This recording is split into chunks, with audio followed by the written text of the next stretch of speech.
বাড়িতে যদি হঠাৎ করে গেস্টরা চলে আসে আর হাতের কাছে যদি চিকেন না থাকে, তখন ডিম দিয়ে এই রেসিপিটা বানিয়ে দেখতে পারেন।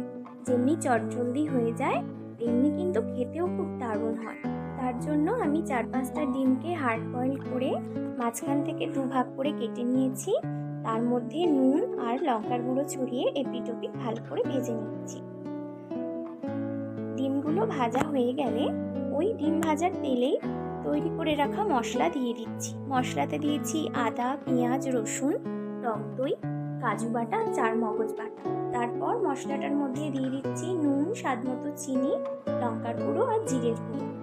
মশলাটা ভালো করে কষানো হয়ে গেলে, তেল ছেড়ে গেলে মশলা থেকে এবার ভেজে রাখা ডিমগুলো দিয়ে দেব। তারপরে ডিমটার সাথে মশলাটা ভালো করে কষানো হয়ে গেলে উপর থেকে কিন্তু কাসুরি মেথি, গরম মশলা দিলেই